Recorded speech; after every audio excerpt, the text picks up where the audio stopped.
Oke, Bapak Ibu semuanya, selamat pagi. Pagi. Assalamualaikum warahmatullahi wabarakatuh. Waalaikumsalam warahmatullahi wabarakatuh. Baik Bapak Ibu, mohon izin ya saya berdiri di depan di sini. Gitu, bukan maksud menggurui Bapak Ibu, tapi kita di sini sharing aja. Kebetulan saya ini akan melakukan diseminasi budaya positif bentuk dari aksi nyata modul 1.4 pendidikan guru penggerak angkatan 11. Sebelumnya mungkin walaupun sudah kenal, tapi izinkan saya memperkenalkan diri lagi supaya lebih terkenal ya. Nama saya Rina Latifah Putri, Bapak Ibu, dan di sini saya sedang menempuh pendidikan calon guru penggerak angkatan 11 Kabupaten Kuningan. Nah, baik Bapak Ibu, kita mulai saja ya untuk mengefektifkan waktu. Gitu. Untuk pada pertemuan kali ini saya akan menjelaskan mengenai budaya positif. Nah, di dalam budaya positif ini ada 6 poin ya. Yang pertama itu ada disiplin positif, yang kedua ada teori motivasi, yang ketiga ada kebutuhan dasar manusia, yang keempat posisi kontrol guru, yang kelima segitiga restitusi, dan yang keenam adalah keyakinan kelas. Tapi sebelum itu saya mau ice breaking dulu mungkin ya Bapak Ibu supaya kita bisa fokus ya, kita bisa fokus. Nah, saya punya ice breaking ini cluenya adalah angka dan kata. Ya, cluenya adalah angka dan kata. Ini supaya fokus ya Bapak Ibu. Nah, nanti saya akan menyebutkan satu atau dua kata gitu. Terus nanti Bapak Ibu tinggal sebutkan kira-kira jumlahnya berapa. Gitu, ini matematik nih. Walaupun ada nanti gak ada guru matematika kita ya. Maka Bapak. Iya.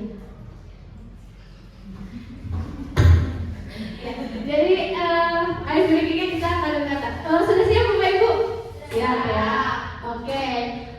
Kalau Kuningan itu 18, Jakarta itu 17, Bali itu 14. Kalau Bogor berapa? Ayo. 15. Ya benar, ulang bicara. Benar 15. Kalian ya mungkin yang kalian belum tahu deh. Monikanya Bu Ica langsung connect nih, matematikanya kayak keren nih. Nah, nanti bagaimana dia Pak nanti?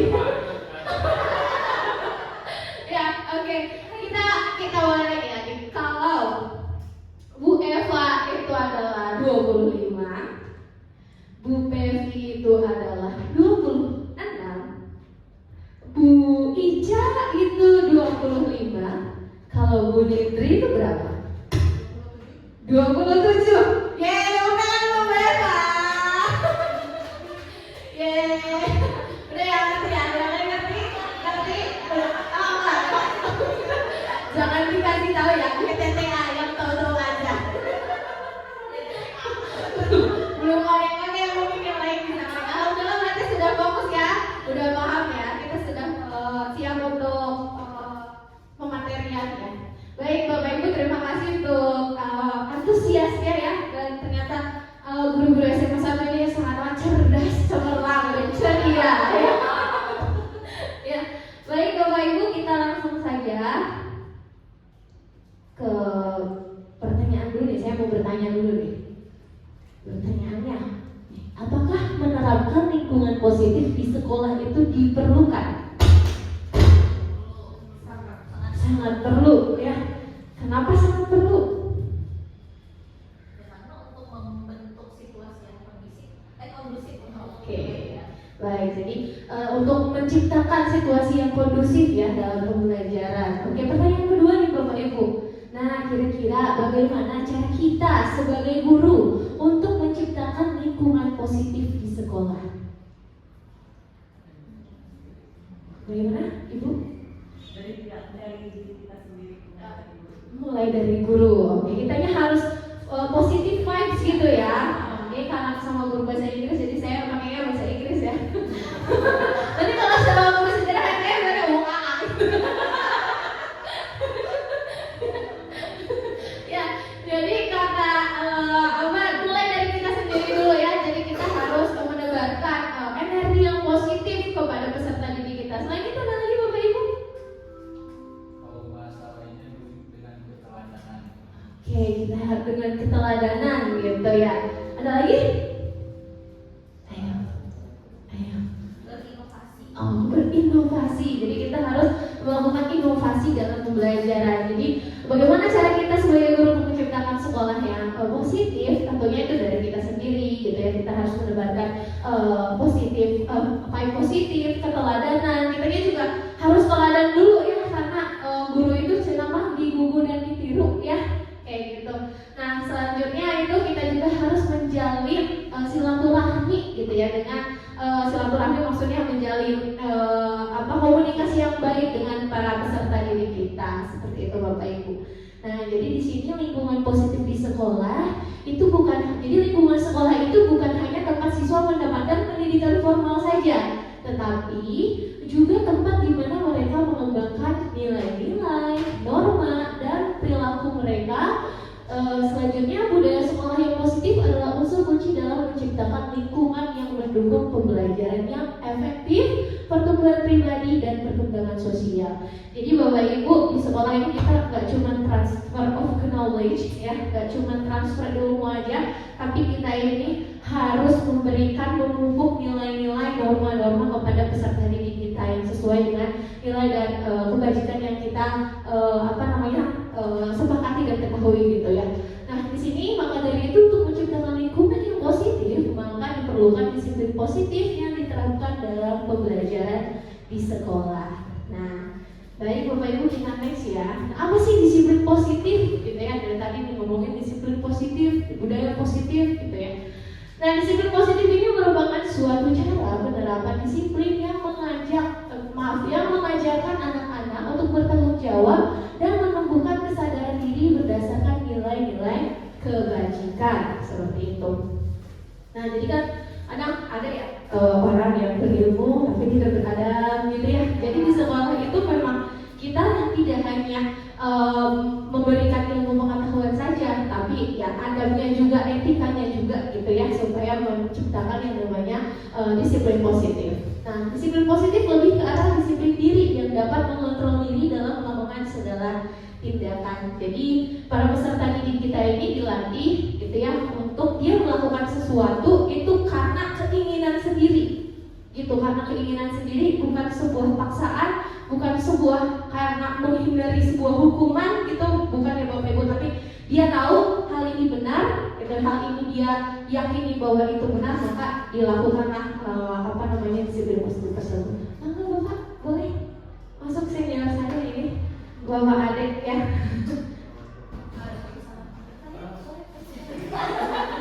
Pak Ade boleh.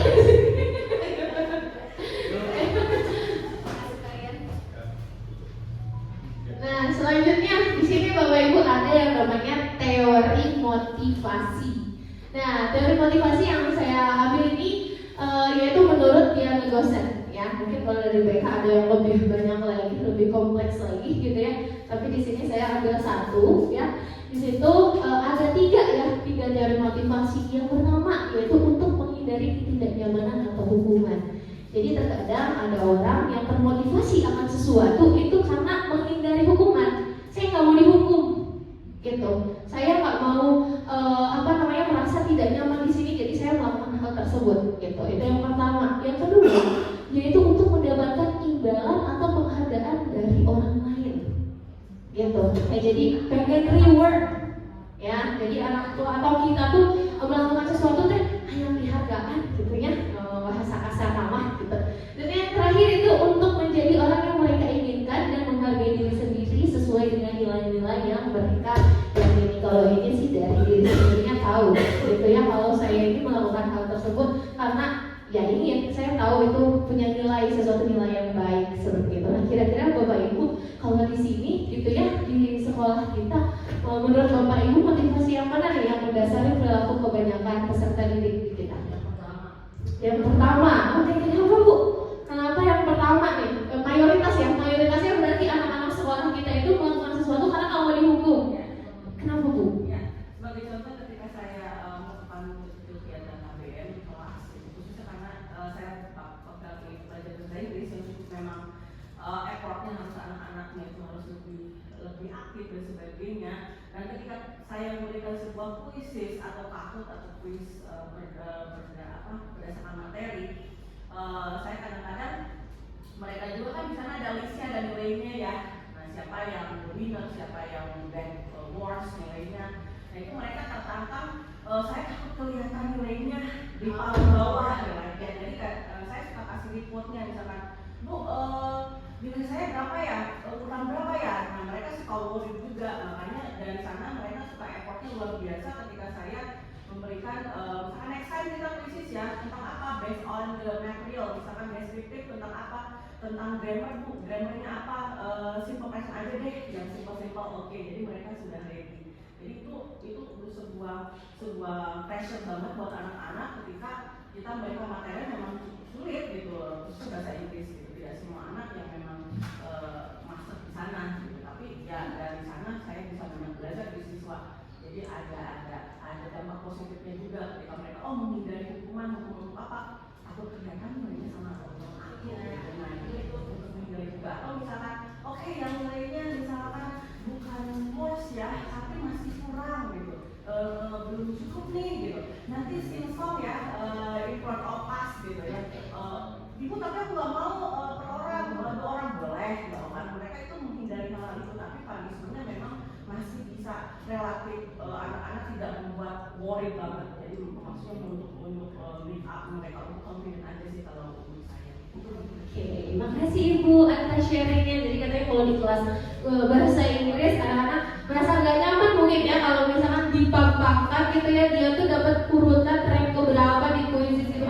Anakku nggak nyaman nih, takut mungkin diceng-cengin karena kamu mah kayak gitu aja nggak bisa gitu kan ya, misalkan seperti itu. Jadi mereka termotivasi gitu, dan khawatir juga kalau peringkatnya kecil, khawatir dihukum dengan tadi ya suruh nyanyi di depan kelas ya. Alhamdulillah saya bisa bahasa Inggris ternyata ngerti. Ya, oke, yang lain mungkin Bapak Ibu yang lain ada yang nomor 2 nggak kira-kira untuk mendapatkan imbalan atau penghargaan dari orang lain? Ayo, atau di sini ada yang menerapkan, kalau saya dulu ya jujur aja, saya dulu menerapkan yang namanya reward di kelas. Gitu. Nah ini anak-anak benar-benar termotivasi gitu. Ya, ketika saya kasih reward, ternyata anak-anak langsung muncul, saya mau gitu. Ada nggak kira-kira Bapak Ibu di sini? Bu Hendri? Yang kedua ada ya, karena tahun kemarin saya menerapkan itu supaya anaknya aktif di kelas. Jadi saya kasih ini karena saya silakan kalian boleh bebas berpendapat, nanti dapat poin 1. Nah poinnya nanti terkumpul setiap bab di bab akhir bisa tebus ke nilai. Nah dampaknya tebus ke nilai itu kalian boleh tebus ke tugas yang kosong ataupun bahkan untuk yang nilai remedial. Jadi makanya di kelas tuh anak tuh saling Aktif berarti ya. Oke, jadi kalau di Budaya di kelas bahasa Sunda, kelas tadi bahasa Inggris, sekarang bahasa Sunda ya. Di kelas bahasa Sunda anak-anaknya lebih aktif karena ada iming-iming dapat poin gitu ya, biar nanti tebus nilai, bukan tebus murah ya. Tapi saya ada sih namanya tebus murah. Kelihatan ibu-ibu yang suka tebus murah dia. Di sini ini apa namanya yang sebut merek yang kita ditutut gitu ya, suka tebus murah ini. Ya, oke, terima kasih Bu Niri. Yang terakhir kira-kira ada nggak siswa kita yang mereka itu melakukan sesuatu karena mereka ingin menghargai diri mereka sendiri gitu, atau mereka tuh ingin meningkatkan value ya, kalau anak-anak sekarang bilangnya value ya, supaya value saya tuh naik gitu ya kan. Ada nggak? Berarti kan dia aware sama diri sendiri ya, supaya saya ini nilainya gitu ya, bukan nilai dalam arti nilai di rapor, di buku, bukan di situ, tapi nilai dirinya gitu kan ya, nilai dirinya naik, dia tuh berusaha termotivasi untuk melakukan sesuatu. Ada nggak kira-kira siswa-siswi kita yang begitu? Ada. Ayo, di siapa nih? Di siapa? Ada Ibu Ica mau berpendapat? Silakan. ada sih beberapa anak yang seperti itu. Contohnya aja misalnya gini, dia terlahir dari keluarga yang mungkin dari segi ekonomi finansial tuh biasa-biasa aja sebenarnya. Nah, dia punya motivasi ingin memperbaiki kehidupannya dia. Jadi ya dia ingin sesuatu yang lebih baik. Misalnya punya cita-cita atau tujuan ke universitas atau jurusan yang dia cita-citakan untuk memperbaiki mungkin dari segi pendidikan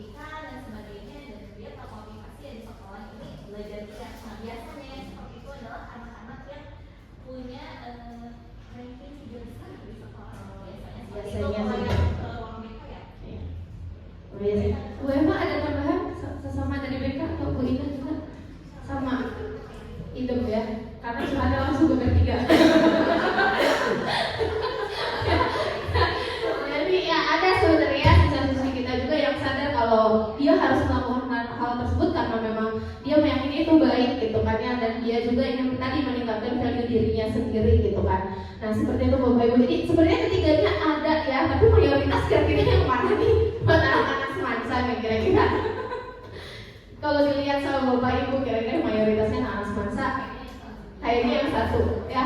Yang satu ya, benar deh yang satu buat menghindari hukuman. Tapi kadang tetap aja anak-anak udah tahu dan tata tertib hukuman kayak gini, tetap aja yang mereka melakukan kesalahan. Berarti ini PR buat kita semua ya Bapak Ibu untuk memupuk gitu ya kepada peserta didik kita yang namanya disiplin, yang namanya budaya positif, disiplin positif itu kita ini PR kita bersama ya, sama-sama kita bareng-bareng meningkatkan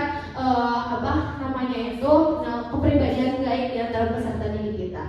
Supaya lebih ke poin ke nomor 3 gitu, dia sadar gitu ya, dia sadar kalau hal yang dia mau itu untuk dirinya sendiri gitu, untuk menghargai dirinya sendiri gitu, karena memang agak sulit ya untuk yang ini motivasi dari dalam dirinya itu kita harus membentuk seperti itu di dalam diri peserta didik kita.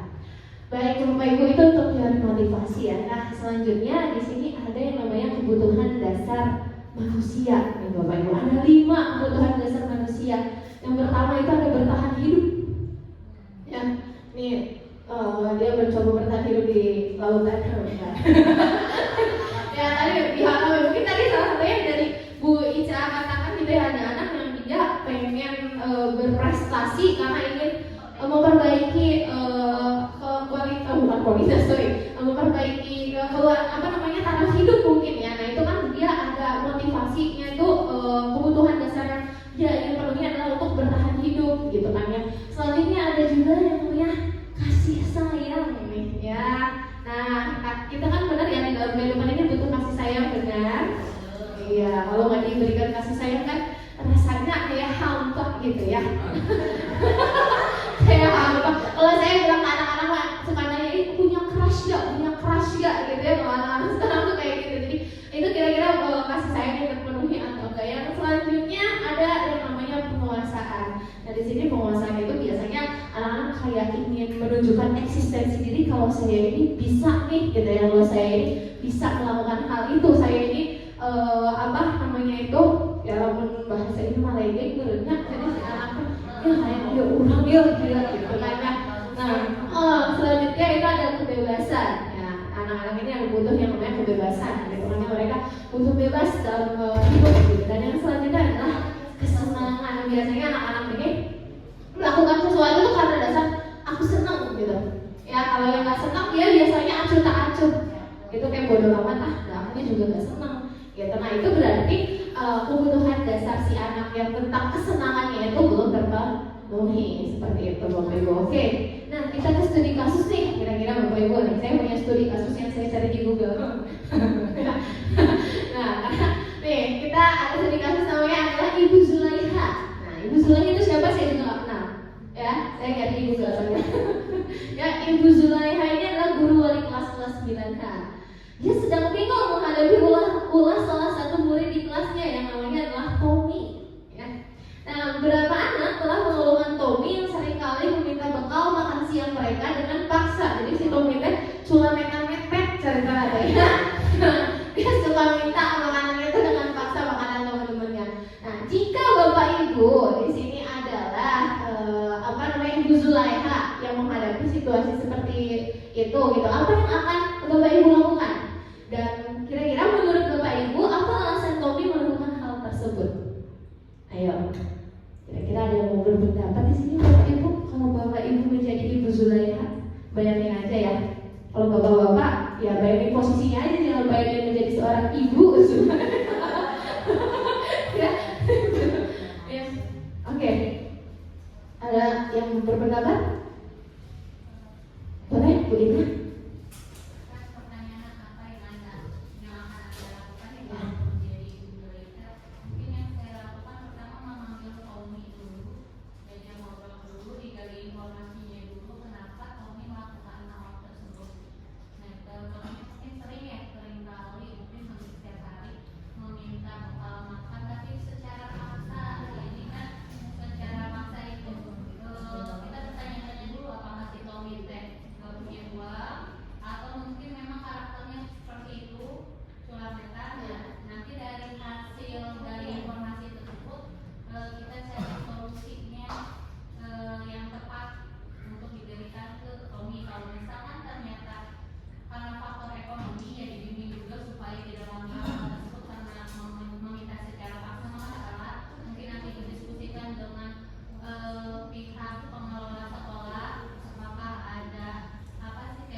dilihat dulu ya kenapa gitu ya si Tommy ini melakukan hal tersebut, apakah dari faktor ekonomi atau dan lainnya atau hanya dari kepribadian dia. Jadi intinya yang dilakukan itu adalah memanggil Tommy mengajak berdiskusi seperti itu ya Bapak Ibu. Nah baik, itu terima kasih Wina jawabannya. Nah ini kita juga mau mengulas nih kira-kira kalau ada beberapa alasan ya, alasan si Tommy ini mengambil paksa makanan teman-temannya. Yang pertama ini alasan yang pertama ini karena lapar. Aduh saya lapar gitu ya. Dan di sini orang tuanya tidak membawa bekal makan siang. Nah ini kalau mungkin salah satunya faktor ekonomi atau memang orang tuanya yang terlalu sibuk sehingga tidak memberikan si Tommy makan siang gitu kan. Kan kadang kalau anak-anak yang masih sekolah mah kayak agak ada rasa iri gitu ya, temennya kok bawa bekal kok aku enggak gitu ya. Nah jadi di sini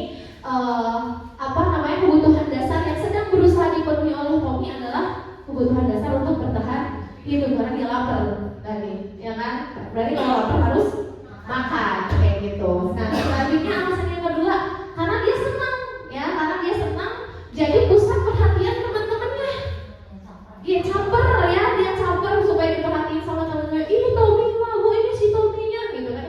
Padahal dia nggak lapar juga, tapi dia senang aja ngambilin punya orang gitu ya. Jadi berarti kira-kira kebutuhan kasih sayangnya dia kurang ya didapatkan dari orang tuanya, makanya dia caper mencoba mencari perhatian mungkin dari temannya atau dari gurunya supaya diperhatikan seperti itu. Nah selanjutnya ini ada ya karena di sini supaya temannya jadi takut ya, jadi takut sama si Tommy karena dia ingin menunjukkan tadi penguasa gitu ya di dalam kelas sosial wani kurang gitu kan ya, ibaratnya kayak gitulah anak-anak. Berarti di sini itu dia berusaha untuk memenuhi kebutuhan dasar akan kekuasaan, pengen diakui mungkin ya sama teman-temannya. Nah selanjutnya di sini ada juga karena si Tommy teh bosan ya, bosan karena itu makanan misalkan dia dibakalin sama orang tuanya tapi bener dibakalinnya teh ceplok gitu kan ya.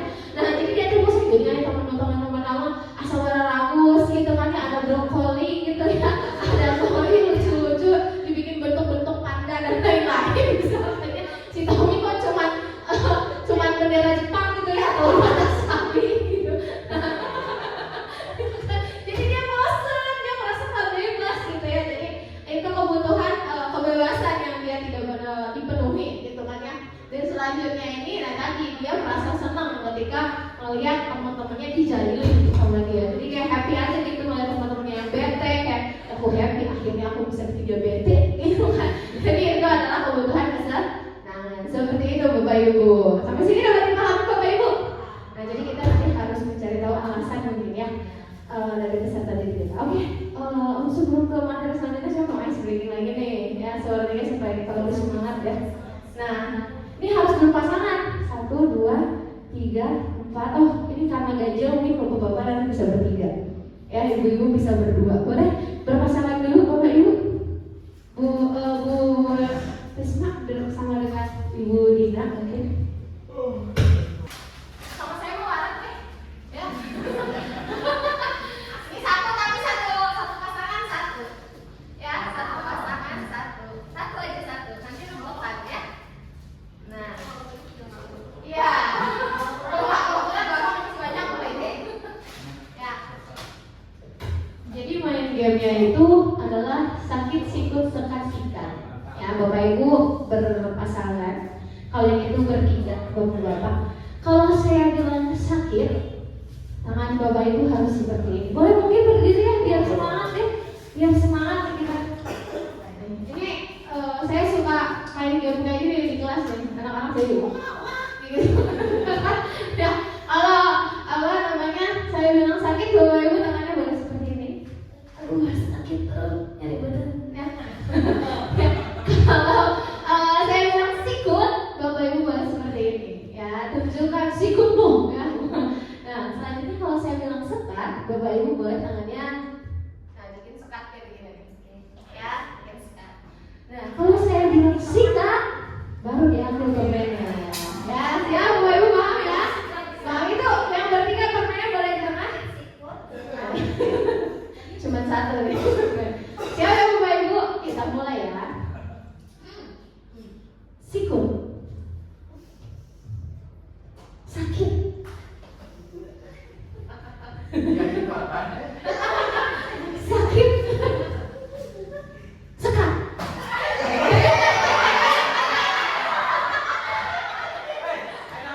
Bu Emma ada semangat teknik permen. Nah, di meja saya juga masih ada permen ya Bu Emma. Ayo Bu Emma. Gus bersemangat salah deh. Sakit. Sekam. Sakit. Sikut. Sikat. Coba yang nanti. Coba yang nanti. Tepuk tangan dulu. Ya boleh Bapak Ibu. Nanti diterapkan di kelas mungkin ya. Ketika anak-anak udah jenuh, udah kesel, boleh main kayak gitu karena saya terawih di kelas juga anak-anak jadi ya malah happy lagi gitu ya. Tadi udah gitu ya Bu udah mantap apalagi sejarah 3 jam gitu ya. Saya suka ayo kita main dia bisa sikut sekat sikat. Wah itu mah langsung CR ya langsung semangat. Nah kemudian baik-baik terima kasih banyak. Selanjutnya kita masuk ke pematerian berikutnya yaitu tentang 5 posisi kontrol guru. Ya jadi ini ada kita punya 5 posisi kontrol sebagai seorang guru ketika menyikapi mungkin ada permasalahan dengan peserta didik kita. Yang pertama ini yaitu adalah sebagai seorang penghukum. Kira-kira di sini ada Bapak Ibu yang menerangkan atau berada di posisi ini kan? Kalau misalkan ada siswa-siswi yang itu melakukan kesalahan, yang memberi hukuman Hukumannya seperti apa? hukuman misalkan dia tidur terus tiduran terus kayak kamu ngapain tuh? Kamu tidur gak perhatiin saya. Jadi di depan anak-anak udah marahin gitu, udah maju ke depan, diam di depan biar kamu gak tidur. Itu sampai pelajaran saya bayangin 3 jam ya dia sejarah gini cangkel tahu nanti ya tidak ada nih Bapak Ibu yang menjadi seorang penghukum. Tidak, alhamdulillah ya tidak ada nih menjadi seorang penghukum. Oke, selanjutnya ada yang posisi kontrol tumbuhan rasa bersalah. Ya ada kira-kira ya. Misalkan kalau tumbuhan rasa bersalah itu ada anak ya yang melakukan kesalahan. Kita respon dari kita menghadapi si anak tersebut kayak kamu gak kasihannya sama ibu tuh udah capek tahu ngajarin kamu, udah capek ibu teh tapi gini kamu teh cicing, ibu teh suaranya kesepeak misalkan kayak gitu. Ada gak kira-kira yang kayak gitu? Terkadang itu jadi gak sering ya, tapi terkadang kita pernah mengeluh ya, manusiawi sih sebenarnya ya gitu. Iya benar, guru bukan malaikat yang bukan ibu Nusarara, benar. Yang sangat baik sekali positif vibes ya ibu Nusarara ini. Kita bahas sebagai Kak Ros. Kayak gitu ya. Jadi kadang ya dari kita kalau kita lagi capek kadang kita ada kayak gitu, aduh capek banget nih sama anak ini tuh karena kita kasihan gitu sama ibu gitu. Itu membuat rasa bersalah. Selanjutnya dia sebagai teman gak ngobrol gitu kan. Ada ya kayak gimana ya gitu telat jadinya gitu kan ya. Nah ada ya yang intinya pembawaan dari kitanya itu nggak terlalu serius lah ke si anak kayak gitu. Selanjutnya ada yang pemantau nggak? Jadi dia dimantau. Jadi kalau Tema maaf Bu Emma ini mata orangnya. Jadi di sini pemantau itu biasanya guru tersebut ketika ada anak melakukan kesalahan sama Bu Eva ya. Ada anak yang nggak ngumpulin tugas. Kamu kenapa nggak ngumpulin tugas ini? Oh yaudah berarti kamu nanti jam istirahat ke ibu dikerjain di meja ibu kayak gitu ya. Jadi nggak ditanyain dulu kayak si anak tuh ada kesulitan apa atau apa gitu. Ya udah karena dia udah tahu salah berarti konsekuensinya harus apa. Selanjutnya ada yang sebagai manajer gak? Ada yang sebagai manajer gak? Kalau manajer ini ya sebagai manajer aja, sebagai leader. Misalnya dia kalau ada sesuatu atau seseorang yang melakukan kesalahan itu ditanya dulu kenapa gitu kan ya, divalidasi dulu gitu kan ya. Oh itu ada seperti itu pasti ya, karena ini posisi kontrol yang paling baik yang ideal adalah yang nomor 5 Bapak Ibu, karena kita juga harus tahu ya kenapa sih siswa itu melakukan kesalahan gitu. Karena kan ada yang masalah yang tidak pure dari dirinya sendiri, mungkin dia merespon atas perilaku yang lain, jadi akhirnya dia juga melakukan sebuah lahan seperti itu ya Bapak Ibu. Nah next, nah di sini tadi ya udah intinya kalau hukum ini bisa menggunakan hukuman fisik gitu ya. Nah di sini sekarang ada nggak boleh ya menghukum secara fisik. Zaman dahulu mungkin zaman Bapak Ibu sekolah ada yang salah langsung gitu ya. Nah sekarang udah nggak boleh karena kita ini harus merdeka dan juga belajarnya itu harus berpusat kepada peserta didik. Selanjutnya ini ada tadi membuat rasa bersalah, kita ingin melakukan kayak rendah diri gitu ya, gitu. Nah selanjutnya di sini ada teman, tadi sudah juga gitu kan ya, mengontrol murid ini menggunakan hubungan baik dan humoris, gitu. Memantau, hanya mengawasi gitu, dan yang terakhir tadi manajer. Tadi posisi kontrol manakah tadi udah ya diperankan banyak sebenarnya, ada kadang Bapak Ibu ada yang di nomor 2, ada yang di nomor 3, ada yang di nomor 4 juga gitu kan ya, ada juga yang di nomor 5, tapi alhamdulillah di sini nggak ada yang di nomor 1 ya. Harap dihindari ya, karena kalau kita melakukan hukuman kepada anak itu yang ada anaknya itu nggak respect sama kita nantinya. Jadi anaknya itu malah, apalagi kan anak-anak zaman sekarang gitu yang beda gitu. Kalau yang mungkin zaman kita mah nggak suka tetapi tetap masih kayak tunduk patuh, tapi kan kalau anak zaman sekarang dia lebih bebas mengekspresikan dirinya. Jadi ketika dia nggak suka ya udah dia bakal nggak suka gitu. Jadi supaya si anak ini bersikap baik sama kita ya, kita juga harus memberikan pengajarannya yang baik. Sebisa mungkin nomor 1 itu bikin dari seperti itu Bapak Ibu ya. Nah selanjutnya ini ada yang namanya segitiga restitusi. Nah, kalian tahu nggak segitiga restitusi ini? Pernah mendengar segitiga restitusi? Oh, barusan Pak Ade sepertinya ilmunya sudah lupa. Baik, nah segitiga restitusi adalah sebuah konsep dalam disiplin positif yang bertujuan untuk membantu individu, terutama anak-anak, untuk belajar dari kesalahan mereka dan memperbaiki tindakan yang telah dilakukan. Konsep ini menekan pada pemulihan dan perbaikan, bukan kepada hukuman. Jadi ketika kita menjadi seorang manajer, ini yang harus kita lakukan. Langkah-langkahnya itu yaitu segitiga restitusi. Mungkin sebenarnya Bapak itu tuh udah ada yang menerapkan, cuma nggak tahu itu teh namanya apa. Itu gitu ya. Nah itu teh namanya segitiga restitusi. Apa aja sih di dalam segitiga restitusi ini? Yang pertama, ketika ada anak yang melakukan kesalahan, itu kita harus stabilkan identitasnya terlebih dahulu. Gitu. Misalkan ada anak yang dia itu gak kerjain tugas, ya misalnya gak kerjain tugas sejarah sampai 1 bulan, ya kita tanya kenapa gitu kan, ibu ini kita pusing misalkan, kita stabilkan, oh iya emang ibu juga pernah merasakan hal tersebut gitu ya, ibu juga sering kalau lagi pusing tuh kadang ada beberapa pekerjaan yang ditunda, tapi apakah gitu kan pekerjaan yang ditunda terlalu larut itu baik atau tidak. Jadi kita terus balikin ke anak-anaknya, jadi supaya anaknya itu pikir oh sebenarnya saya ini salah gitu ya. Nah itu yang pertama itu adalah menstabilkan identitas. Nah setelah menstabilkan identitas, kita ini melakukan validasi tindakan yang salah. Kita tanya dulu, kamu pasti punya alasan ya melakukan hal tersebut gitu. Kita dengerin dulu alasannya dia apa gitu kan ya, dan kita kasih tahu nih gitu kan kalau alasannya dia itu tidak sepenuhnya benar, membenarkan apa yang sudah dia lakukan seperti itu. Dan yang terakhir adalah menanyakan keyakinan. Nah, keyakinan kelas apa sih yang telah kita sepakati gitu kan ya.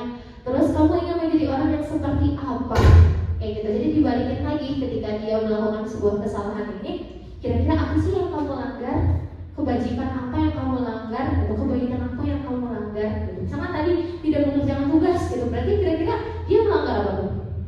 Kebaikan apa? Disiplin ya, dia tidak disiplin kan seperti itu. Atau mungkin ada juga yang dia itu dia seorang KF misalkan, terus dia tidak melibatkan semua teman-teman satu kelasnya dalam sebuah acara. Nah itu kan berarti dia tidak menerapkan keadilan kan, jadi nggak semuanya bisa dirangkul sama dia seperti itu ya Bapak Ibu. Nah jadi ini ya, sebenarnya kita pasti udah melakukan hal tersebut ya sudah, tapi mungkin Bapak Ibu tuh nggak tahu namanya gitu, naon gitu ya tuh paham. Nah saya kasih tahu, nah itu tuh Bapak Ibu sedang menerapkan namanya segitiga restitusi gitu. Jadi sebisa mungkin kita ini ketika ada siswa-siswi kita yang salah, kita ini kasih edukasi supaya siswa-siswi kita ini tidak merasa kalau dirinya itu kecil Kecil itu dalam artian hatinya jadi kecil gitu. Kok aku disalahin? Gitu kan? Kok aku disalahin terus-terusan sih? Seperti itu Bapak Ibu. Nah, yang selanjutnya itu adalah keyakinan kelas. Tadi karena kan ini ya ada menanyakan keyakinan. Nah, keyakinan kelas apa yang telah kita sepakati? Jadi begini Bapak Ibu, mungkin di sini kebanyakan ada juga yang Bapak Ibu sebagai wali kelas gitu kan ya.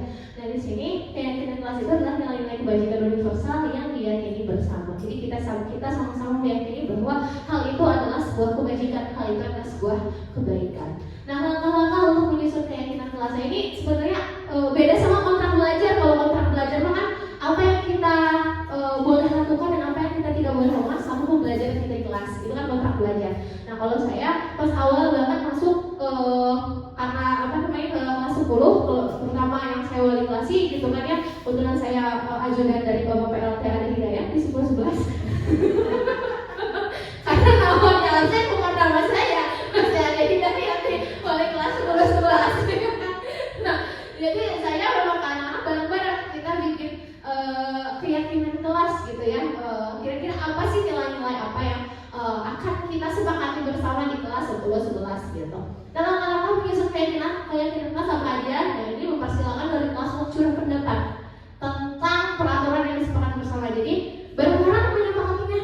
Jadi nggak kita yang menyepakati kamu harus A, kamu harus B, kamu harus C, tapi kira-kira apa ya yang akan kita sepakati bersama seperti itu. Selanjutnya mencatat semua pendapat yang muncul, terus mengubah redaksinya dalam mohon maaf ini kalimat harusnya kalimat positif, dan selanjutnya meninjau kembali barangkali ada yang keliru.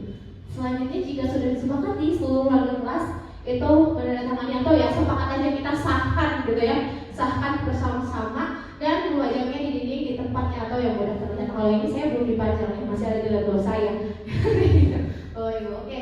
Selanjutnya di sini ada contoh keyakinan kelas. Karena ini itu harus pakai kalimat positif Bapak Ibu untuk melakukan keyakinan kelas itu.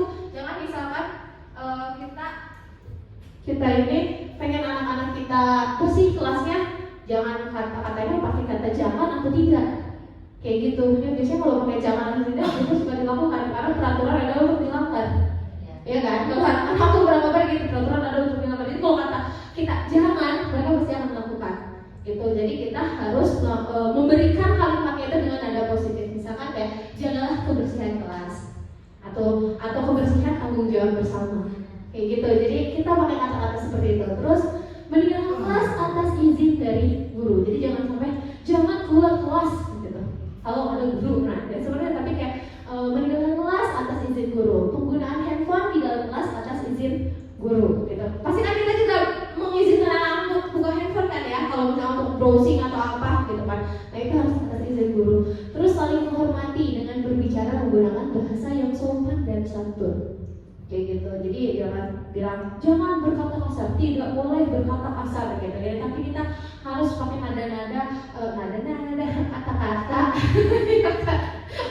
yang kata-kata positif. Nah ini berperilaku dengan adil. Kadang-kadang ada anak tuh di dalam kelas itu dia suka milih-milih ya. Dia bakal baik sama orang tertentu gitu. Nah ini jangan sampai seperti itu. Nah selanjutnya saling menghargai atas perbedaan. Banyak ya karena di dalam kelas itu ada 36 siswa. Perbedaannya juga banyak sekali. Mungkin ada dari perbedaan agama gitu kan ya, budaya dan lain sebagainya. Karena kan kayak di kelas saya juga nggak semuanya dari suku Sunda gitu. Ada yang dari suku lainnya, bukan suku. Karena ada dari suku Batak ya. Kalau di kelas saya ada anak dari suku Batak. Nah selanjutnya masuk kelas dan mengerjakan tugas tepat waktu gitu. Dan selanjutnya bekerja sama dan berkelompok dengan siapa saja, nggak boleh pilih-pilih. Karena aku jamannya sama si ini nggak mau, si ini mah kayak gini, si ini mah kayak gitu. Nah itu harus dihindari. Jadi kita harus menumpu kepada itu bekerja sama dan berkelompok itu dengan siapa aja. Kita harus bisa keluar dari zona nyaman kayak gitu ya. Selanjutnya meminta izin untuk menggunakan barang-barang orang lain. Nah jangan langsung ambil gitu ya, gitu jangan langsung ambil, minta izin. Atau kalau misalnya orang yang nggak ada gitu, ketika ada orangnya bilang aja tadi aku minjem barang punya kamu gitu. Nah kita responnya juga jangan kayak ini gitu. Nah kebetulan ada di kasus di kelas saya ada yang kayak gitu nih. Ada anak yang ternyata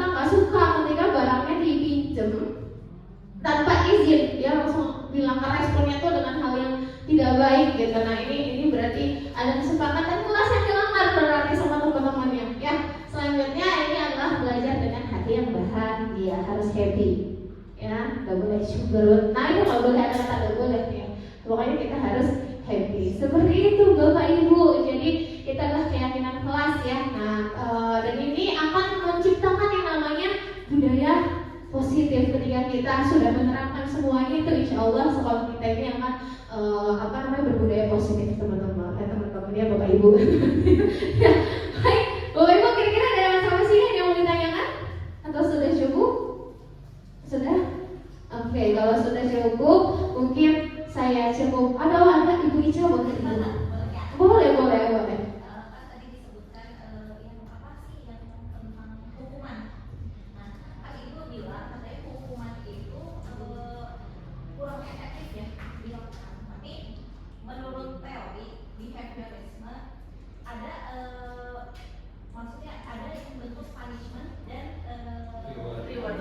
Nah, itu tuh yang saya pelajari ya itu tuh sah-sah aja sih dilakukan sebenarnya, asalkan bentuk hukumannya itu yang masih memanusiakan manusia, itu tidak menegur di depan, mungkin tidak menegur di depan dan sebagainya. Nah, itu menurut Ibu gimana? Jadi masih boleh kan untuk hukuman seperti itu? Baik, terima kasih banyak Ibu Ica. Di sini ada salah Bapak ada yang mau berpendapat? Bapak Ade kira-kira? Oke, nah kalau menurut saya gitu ya, untuk hukuman itu sendiri yang selagi itu tidak mempermalukan dirinya di depan umum, gitu kan ya, itu boleh masih. Tapi lebih ke penekanannya mungkin ke sanksi atau konsekuensi yang harus dia hadapi, gitu mungkin ya bahasanya. Kalau hukuman kan kesannya tuh kayak, wah aku dihukum nih sama si ibu ini, gitu kan. Tapi ketika kita memberikannya sanksi atau konsekuensi, berarti oh apa yang dilakukan itu salah, dari sanksinya apa nih? Gitu. Itu kan pasti pemberian sanksi juga kepada anak itu sesuai dengan apa yang dilakukan sebenarnya. Jadi kayak berbanding terbalik gitu yang dilakukannya jelek, nah kita kasih sanksinya itu yang bagus gitu, yang untuk memperbaiki apa yang menjadi dirinya itu buruk gitu kan, intinya seperti itu. Jadi mungkin kalau saya lebih ke penerapan sanksi ya, atau konsekuensinya dari dia itu melakukan kesalahan seperti itu. Jadi kalau hukuman itu karena agak serem gitu ya, kayak aku dihukum, bahasanya gitu ya, konotasinya itu kayak bikin anak tuh jadi kecil hati jadinya, seperti itu Bu Ica. Mungkin itu dari saya gitu. Baik Bu Ica, apakah mungkin ada yang mau mendengar yang lain? Bapak Ibu ada yang berpendapat lagi kira-kira mengenai sebuah hukuman? Sudah? Oke, ya baik. Terima kasih Ibu Ica atas insight-nya pada saya ya.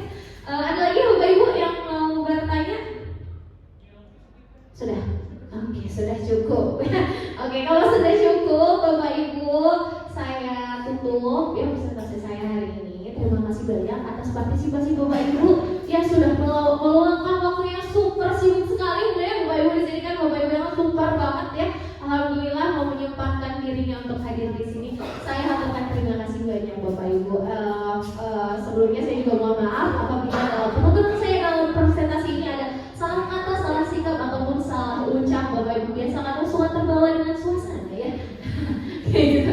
Bapak Ibu, baik, kalau tidak ada lagi saya cukupkan sekian. Saya tutup. Wabillahi taufiq wal hidayah. Wassalamualaikum warahmatullahi wabarakatuh.